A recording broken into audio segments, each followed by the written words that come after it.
Welcome to Tommy Thompson Park. My name's Andrea, the project manager here at Tommy Thompson Park. Today I'm going to talk to you about the park, wetland creation, and the benefits of wetland creation to our wildlife. So before we get started, I'd just like to give you a little bit of perspective as to where we are.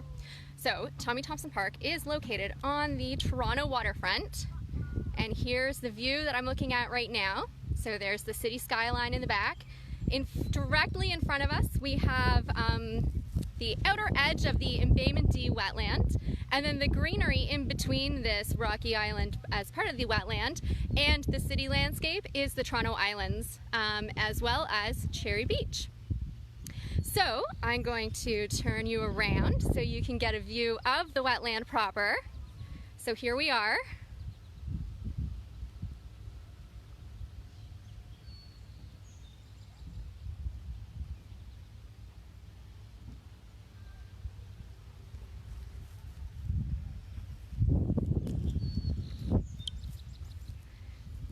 So I'm going to be covering a lot of material today. So if at any point you have any questions, please feel free to put them in the comments and we'll address them in some capacity. As well, I'd love to know who has been to Tommy Thompson Park. If you have, or if you're familiar with Tommy Thompson Park or the Leslie Street Spit, please give me a like or a heart. Now, we're going to dive into it. So, Tommy Thompson Park is located, as I said, on the Toronto waterfront. So here we have a map, and this shows the entire landform. So this landform here is the Leslie Street Spit, and a portion of it is Tommy Thompson Park. Now, if we move out a little bit, you can see here's the outer harbor. This is Cherry Beach. These are the Toronto Islands here.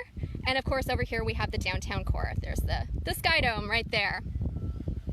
Now, if we take it back, we go all the way back to the early or the late 1700s when Toronto was being founded, or at that time it was York, just a tiny little place that was being colonized.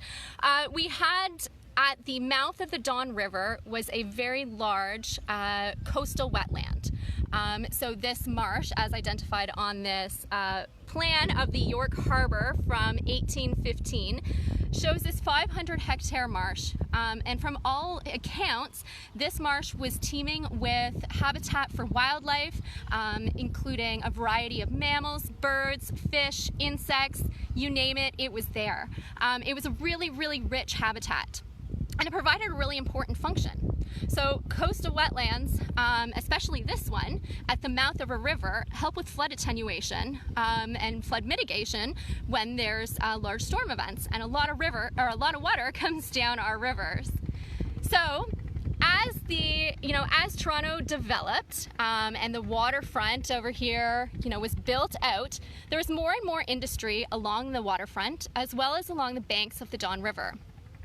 So over time, with all this industry, there was a lot of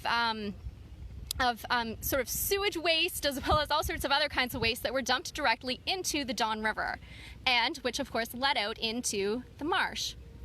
So, 120 years later, in the early 1900s, the quality of the ecosystem in the marsh had declined. It was still a marsh, and it was still providing essential services, providing habitat. But the quality had declined, and the sentiment at the time, as our sanitation practices were quite different, the marsh was viewed as a very sort of dirty place that was probably teeming with viruses and disease. So as part of the waterfront the Toronto Harbor Revitalization Program, the marsh was filled in to create the portlands, which were going to provide for more economical purposes. So lake filling of this area began in 1910, and the marsh was completely filled in. So in 1959, sort of the marsh is now completely filled in. We have the portlands. The St. Lawrence Seaway opened. And so the St. Lawrence Seaway provided opportunity for shipping, so large cargo ships, to navigate through the Great Lakes throughout the year. So the water levels in the Great Lakes are now managed to make sure that they're high enough at all times to support this industry. So So the Port of Toronto expected that there would be an increase in shipping coming to the area. So they began construction of the Leslie Street Spit. So back over to this map. To act as a breakwater, so originally it was this land here, to create an outer harbor area as well as land that would facilitate an increase in our shipping or in our port infrastructure. About 10 years into construction, it was deemed that the increase in shipping hadn't happened, and the ultimate land use for the spit would become a public park. Despite this proclamation in the 1970s, landform construction continued. So to make the outer harbor, they had to dredge it. So they had to take the sediment from the bottom of the lake, and they brought it up to the surface to make this area deeper. So we ended up with 4 peninsulas off the city side of the original breakwater of the spit. So these 4 peninsulas are sandy, silty material, and each has an associated embayment, backwater area, that could provide some really good habitat. And these areas, unlike the main spine of the spit over here, which was constructed from brick and rubble from construction and demolition sites throughout the city, the peninsulas and the embayments were the sandy, silty material from the lake. And so it was a much nicer medium for vegetation to grow on naturally. Now, the final, component of the spit is the 3 confined disposal facilities. So in the late 1970s, there was an agreement between Canada and the US over the quality of material that could be dumped in open water. And so dredging happens in the lower Don River and the Keating Channel to maintain navigation, because sediment will naturally accumulate at the mouth of a river. And of course, in this very industrial area, the sediment doesn't naturally disperse, it accumulates, and it makes the waters very shallow. So there's the materials were contaminated. Of course, the Don River is in a very highly urbanized area and runs adjacent to the Don Valley Parkway. So there's been a lot of runoff, over the years, and a lot of chemicals and pollutants have ended up in the sediments in our river. So although this is much cleaner at this time, in the late 1970s, early 80s, this material could no longer be disposed of in the open water. So these 3 confined disposal facilities were created here at Tommy Thompson Park, or at the Leslie Street Spit. Now, we won't be diving into those today. That's a story for another day, but just so that you're aware of what they are. And landform construction of the spit continued until about 2015. And although there's no active lake filling, the landform will require some additional filling to stabilize some of the eastern shorelines, which are highly susceptible to erosion. Now, over time, the landform, as it was sitting, a lot of natural succession took place. And particularly on the peninsulas and around the embayments, where the where the sediment, the landform was created from a really nice growing medium. So cottonwood trees had established here, as well as other variety of vegetation communities, and wildlife communities were making use of the space. Now I'm going to take a little tangent here, because we have a friendly group of mallards approaching.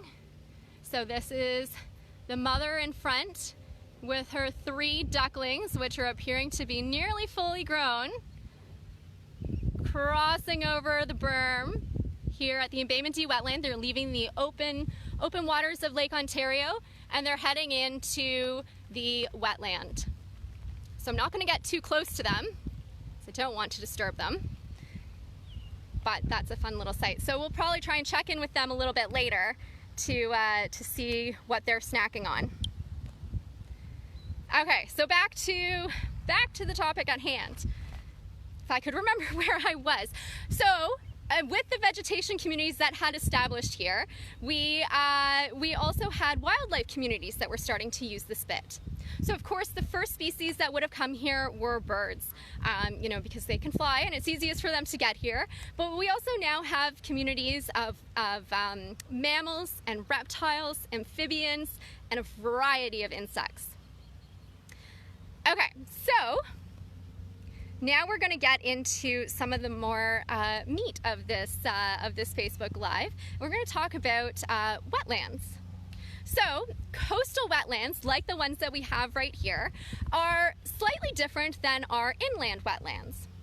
So the inland wetlands, as we discussed last week, are fed by usually groundwater and surface water, whereas coastal wetlands are on the edges of lakes. So here we're on the edge of Lake Ontario, and the Tommy Thompson Park wetlands are, you know, right and accessible to Lake Ontario. So this means that the water in the wetlands is primarily driven by water levels in the lake itself, unlike those inland wetlands.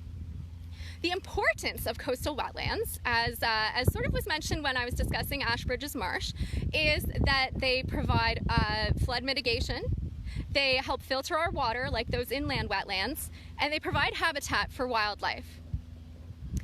So I now want to address I guess a term. So we often talk about wetland restoration, but there's also wetland creation. So if anybody has any idea what the difference is between wetland restoration and wetland creation, it'd be great if you could put your ideas in the comments right now so we can see what you think. And while you do that, I will give you a view of the Embayment D wetland for some inspiration.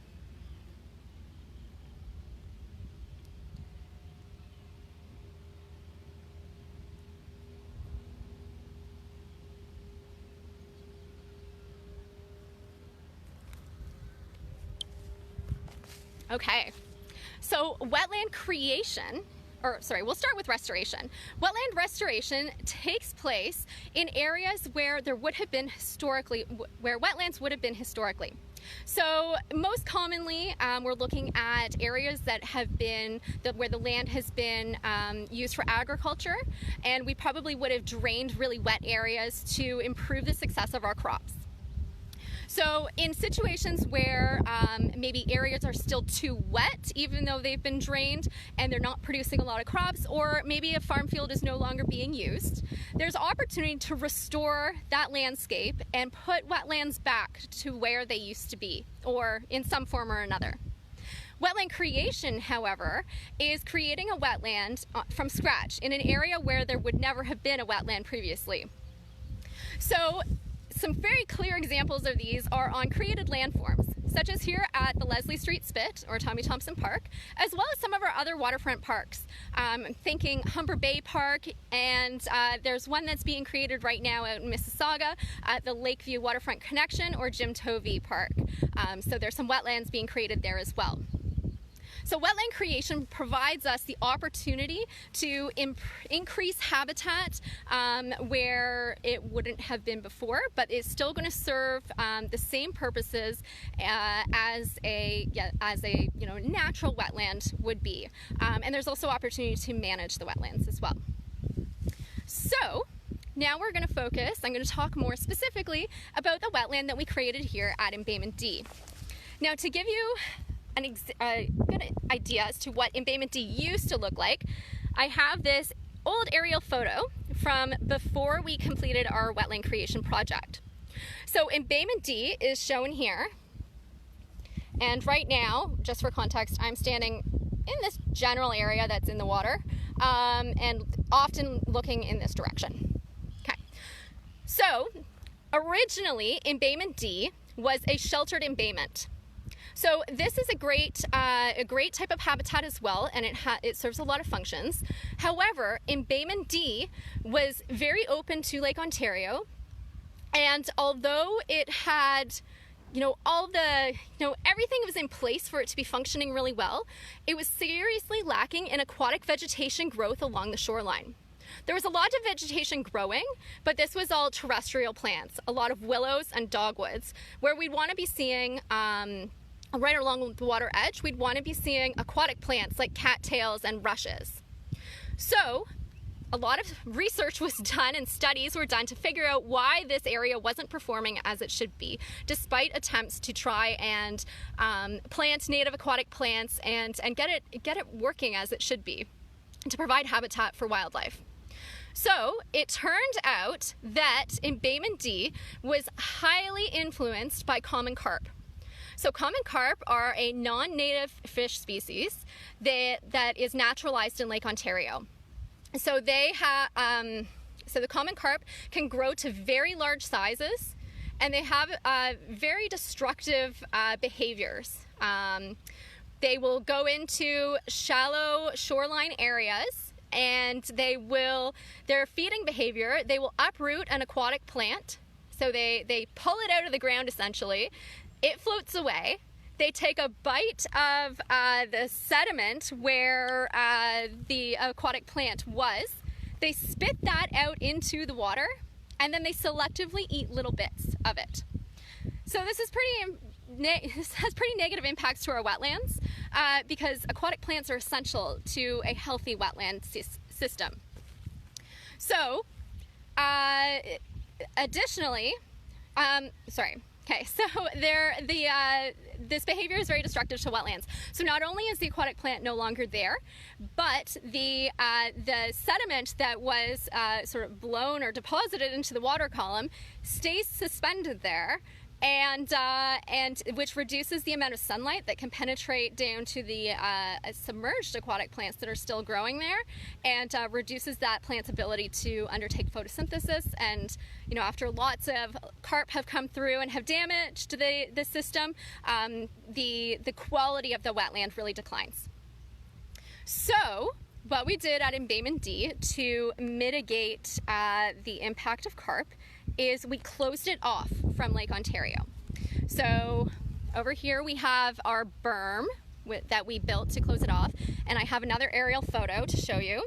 So this is what the final product looked like. So this is our now coastal wetland compared to this, which is our sheltered embayment. So by closing off the sheltered embayment, we have restricted the flow of water and the access into the wetland from the outer harbor through this water control structure, which is just over here. Now, this water control structure not only allows us to manage water levels within the wetland, but it also allows us to restrict fish passage. So we're targeting, or we're aiming to allow our native fish species to come through this water control structure, but we want to exclude the common carp so that they don't impact the wetland in a negative way. So inside the water control structure, and it'll be really difficult to see through the grate, we have bars in there, similar to this pedestrian railing, where the gaps in between are spaced far enough apart that a native fish can pass through. So something like a pike or a largemouth bass should be skinny enough to pass right through, whereas the common carp, which not only is it very large, but it has a very bony facial structure that flares out towards the back of its head, like sort of where you would imagine its ears to be. And so this prevents it from passing through, and it would sort of bounce off. So it can't access the wetland. So with this in place, the wetland is able to, the aquatic vegetation is able to reestablish. So there was a native seed bank. So some plants came back on their own, but we also, the Toronto Region Conservation Authority also planted a variety of native aquatic plants to give it a little boost. Now additionally, we have turn it around so you can see. We have 6 rocky islands on the outer harbor side, or the outside of the wetland. So there's one over there. There's a few in view here. Now these islands serve a couple purposes. So from a sort of engineering or structural purpose or standpoint, they provide, they act as a breakwater to slow wave action down to prevent erosion of the berm. Now, as you can see, these islands are made of really large aggregate material or rocks and boulders. So underwater, this provides habitat for fish. So it allows fish of various species spawning grounds and some nursery grounds, but also, you know, all sorts of life stages. Now this year we sort of enhanced this area. So just beyond where these islands are is the shoreline drops down and it gets deeper as we approach the navigation channel through here.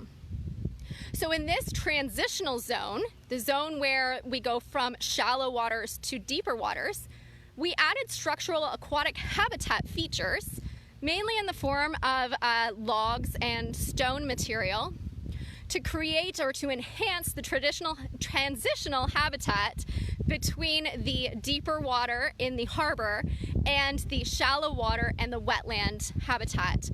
So we're creating connections between the habitats at Tommy Thompson Park and the habitats in the Toronto Harbor, both the inner harbor and the outer harbor, because wildlife, especially fish, in this case, are using all areas for their various, their various life functions.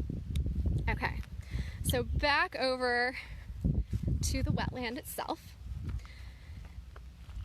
So inside the wetland, and let me turn the camera around so you don't have to look at me.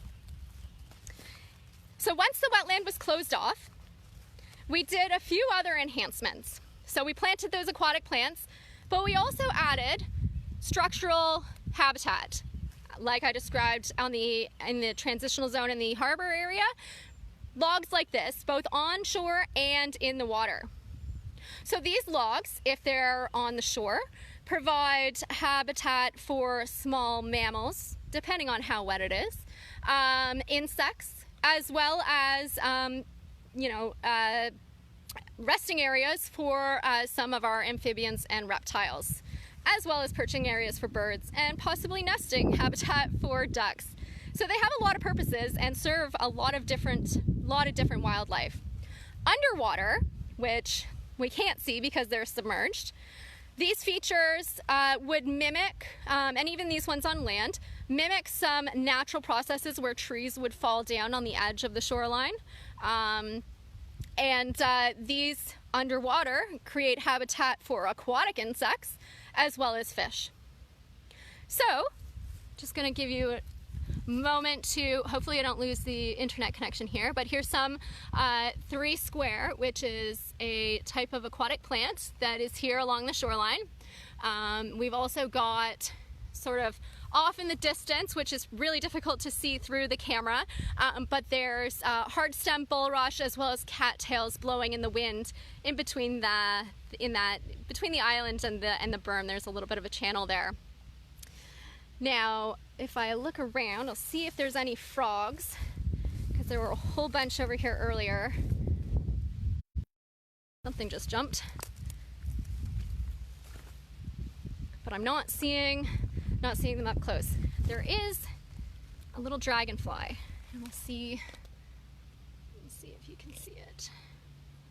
They're flying around, these little blue guys. Anyway. Now, one other thing that we have going on in this wetland, oh, hold on, I found a frog. Okay, I'm gonna very quietly go over here. He's under, whoops, okay, now he's gone. So as I was saying, we also have a resident beaver in this wetland. So as you can see, our water control structure does not currently have free-flowing water access between the harbor and our wetland, because our beaver friend, I'm not sure if you can see, but there's tons of fish in the water here. Little guys, big guys in a little bit deeper spot. So fish that we'd expect to find in here are pike,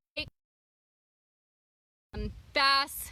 We also have sunfish, variety of species. Anyways, back to the beaver. So the resident beaver, although this is a coastal wetland, and if there was no running water through this, or even with running water through the water control structure, the water levels in the wetland would remain, you know, pretty high and consistent. The natural behavior of the beaver, who has evolved over hundreds of years to stop the flow of water in typically river systems, his natural instinct is to plug up this area where there's water flowing through. So, despite many attempts at trying to outsmart the beaver, he continues to outsmart us, and currently he has plugged up the water control structure with a significant amount of mud and sediment and twigs and branches from some of the vegetation that they've taken down.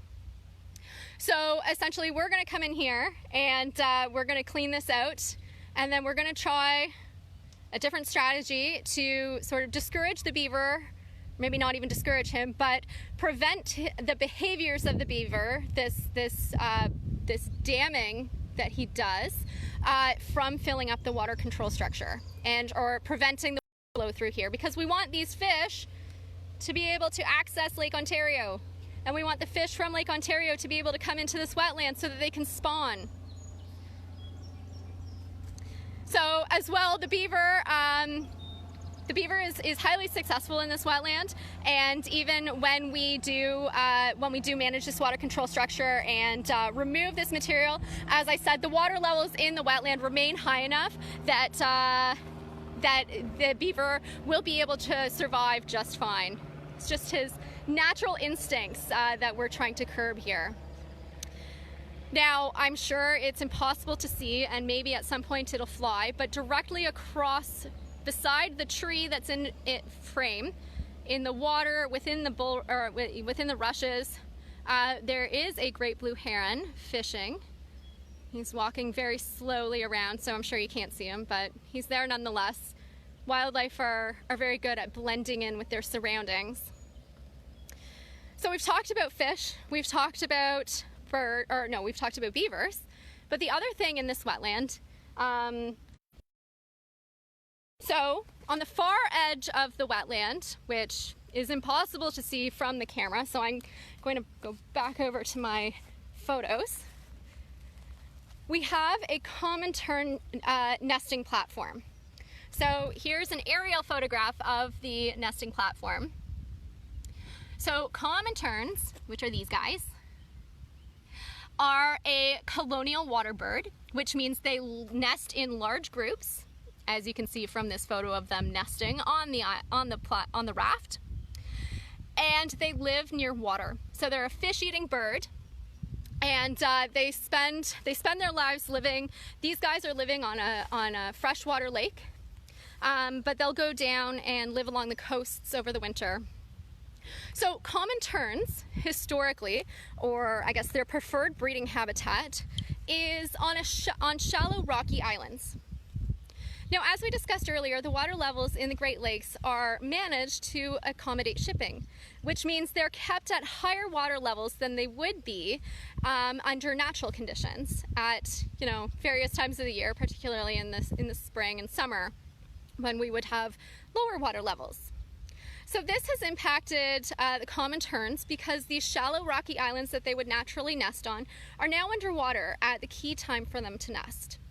So in the early 1990s, Toronto and Region Conservation Authority, in partnership with Canadian Wildlife Service, developed these floating rafts for the common terns to nest on. So the raft mimics these natural islands. It has a very shallow rocky surface, and it floats, so it can function independently of water levels. So the terns here at Tommy Thompson Park have very happily taken to them, and these rafts have been very successful here at Tommy Thompson Park. They've been used every year since they were put in, and the terns have been very successful in their breeding behavior.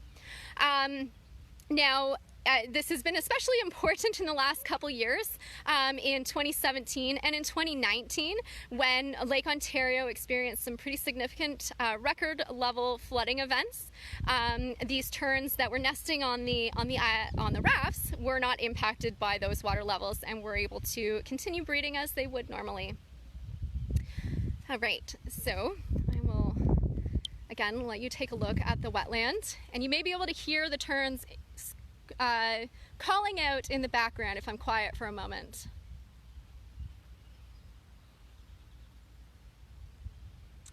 Now also, you can maybe possibly see there's a family of trumpeter swans that are living in this wetland, and they're currently navigating sort of right in the center of the screen, the white blobs. They're the two adults on either end of their little family of cygnets. You can't see how many there are right now, but there have been 7. And so they're swimming around the wetland looking for a variety of food to eat.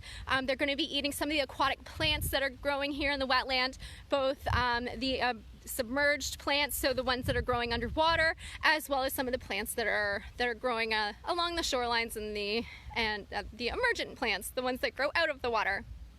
And now also, what's quite visible here is that not only do we have plants growing along the shorelines, but we also have a really good, healthy community of white water lilies growing in this wetland here. Okay, so we're just going to enjoy this view for a moment. Okay. And now the construction of the Embayment D wetland was made possible by Ports Toronto, which is the agency that manages the Port of Toronto, but is also responsible for the construction of the Leslie Street Spit. And so that agency funded the construction of the Embayment D wetland as compensation for actually building the spit. So it's a really nice example of a time where the compensation work was done right on the site where I guess the original damages to the fish habitat were created. All right, so finally, I want to talk about the benefits of this wetland. So, I mean, we've already sort of discussed some of the wildlife that live in here, but if we take it back to the Water Quality Agreement in the late 1970s, around that same time, the Great Lakes were being assessed for their environmental condition. And there were 43 areas of concern that were identified. And so these areas were identified because they had very high levels of environmental harm. So be it a lot of sewage that was being disposed directly into the water, or different chemicals that were being disposed into the water. You know, practices were quite different 30 years ago than they are today. We've come a very long way. So Toronto and region was identified as an area of concern. And so a remedial action plan was created and has been working. So projects identified in the remedial action plan have been implemented through over the last 20, 30 years to improve the impairments that were identified in the Toronto region, to clean up our environment and make healthy, clean habitats and water for both people and wildlife. So the creation of the Leslie Street Spit and Tommy Thompson Park has provided a great opportunity to address some of the wildlife and habitat impairments in the Toronto Harbour. With the amount of development that's happened along the shoreline, original habitat was lost, and it's really hard to replace that when we're using it for other purposes. So building the Leslie Street Spit and using it as an urban wilderness and as parkland is a great opportunity to replace and to create habitat that was once in the same area. So we're standing sort of immediately south of where Ashbridge's Marsh would have been, and we've been able to create here we have 24 hectares of wetland that we created, as well as an additional 6 hectares of aquatic habitat enhancements, and 30 hectares of terrestrial habitat that we've created here at Tommy Thompson Park. So these various projects have helped to address some of the impaired uses identified in the area of concern, such as habitat for wildlife. The wetland projects are helping to address water quality, and as well as providing habitat for stable fish populations. So it's been a really beneficial place to be, and huge opportunity to provide and restore habitat, create and restore habitat in Toronto, in direct view of the downtown core. So that wraps up what I'm here to discuss today. And next week, we're hoping that you'll tune in, as we'll be discussing, or the topic is captivating critters, which will be looking at some of the macroinvertebrates that live in wetlands. And then at the last week of July, we'll be talking about wetland restoration, which will be complementary to the talk that we had today about wetland creation. So I've been talking for quite a while, and I see there's been a variety of questions come through. So I will scroll through those so that I can address any that haven't been already addressed. And if you have any other questions, please feel free to post them now before I sign off. And if you do have any questions following the end of the live session, please put them back, or continue to put them in the feed, and we'll be able to get back to you. Okay.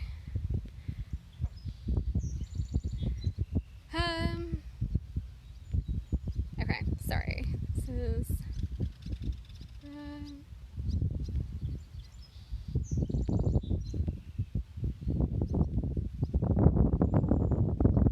Okay, so we have one question from Alessandro, and I'm not sure I don't think this has already been addressed.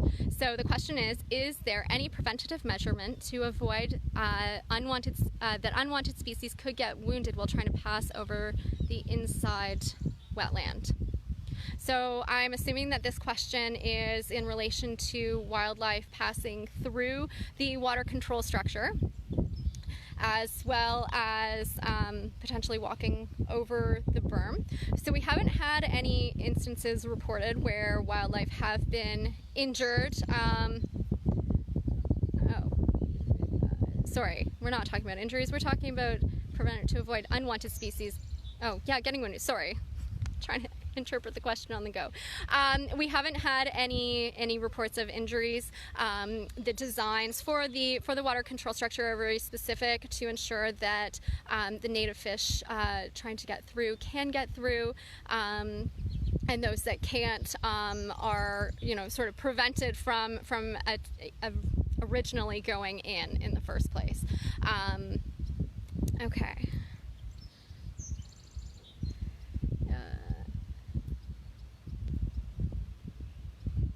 Sorry, just looking through to see some other questions. There's a lot of conversation happening.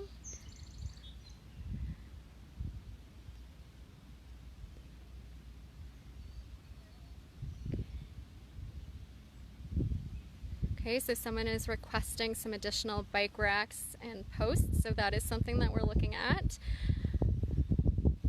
These are very good comments and insight. It always helps for making these sorts of management decisions.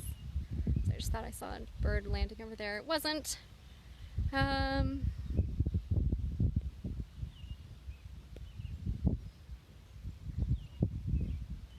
Ooh. Question about what is the most interesting creature seen in this area. Wow, that's a tough question. With so much wildlife seen in this area,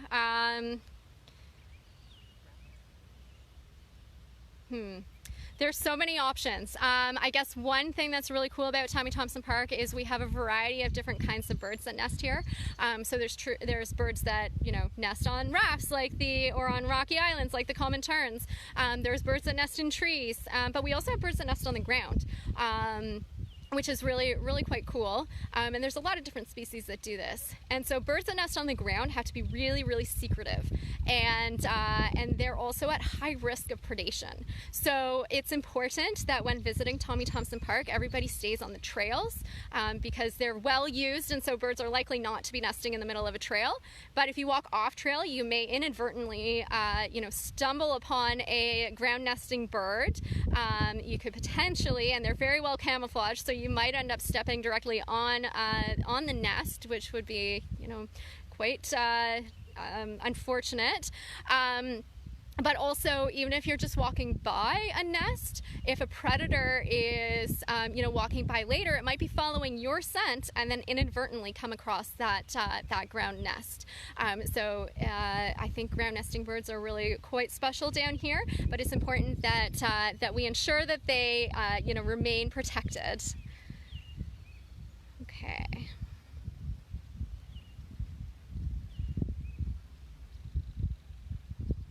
All right, I think I've made it to the end of the questions. So if anyone has any other questions, oh, sorry, I just found another one. Ari is asking if there is any other fish in the water. There's tons of fish around the waters here at Tommy Thompson Park. So let's turn around and see if there's any still in sight over here. Oh, there goes a kingfisher, although it's very small, so you won't be able to see it. There's lots of little guys. Whoops, oh my goodness, there's a whole bunch.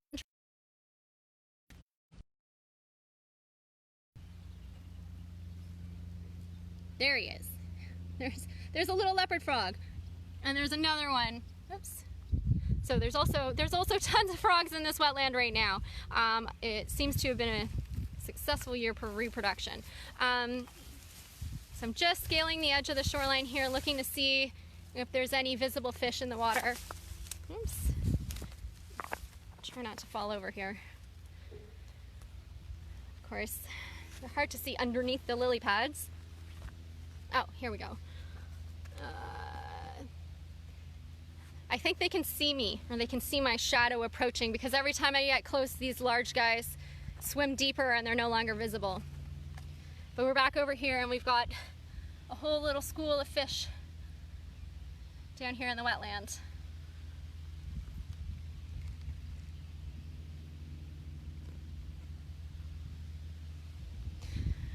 So this is just a tiny fraction of the fish that are here at Tommy Thompson Park. There's a whole variety of species that can be found here, and they're in all the water bodies, and the spit is surrounded by water. Okay. Okay, and Ryan has a question. He says, Tommy Thompson Park has birds that we expect to see every year, but does this park also get unexpected bird species due to things like storms or strange migration patterns? And the answer is yes, we absolutely do get strange birds coming here every once in a while. I guess the one that comes to mind off the top of my head is the common ringed plover, which was in the Cell 2 wetland in 2016, I think it was. The years are blending together. So this is a shorebird, similar to the one of the plovers whose name's escaping me right now, of course, that we would normally get here. So they would breed in the same area up in the Arctic. The common ringed plover, however, usually migrates south through Europe and overwinters in South Africa. However, in 2016, this poor bird got quite a bit off course and ended up migrating south with his cousins and came down through North America. This was the first record of this species in Ontario, and it spent a week in the Cell 2 wetland foraging, so eating some of the aquatic insects in the wetland before continuing its migration. We don't know what happened to it afterward, but it did spend a weekend in the newly created habitat at the Cell 2 wetland that week. Okay, so, oh yes, thank you, Jack. The common ringed plover is similar to the semi-palmated plover. Thank you. The name did escape me, of course, right as I started talking about it. And Melanie is asking if there's any resource material available to learn about identifying the birds and aquatic life at Tommy Thompson Park. Ooh, yes, there are tons of resources available.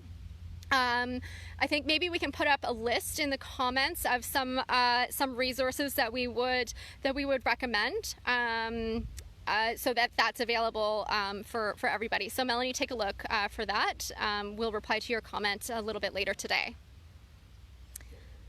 All right, so I want to thank you for spending some time with me today as we discussed wetland creation at Tommy Thompson Park. And I'm going to sign off with this view of the wetlands.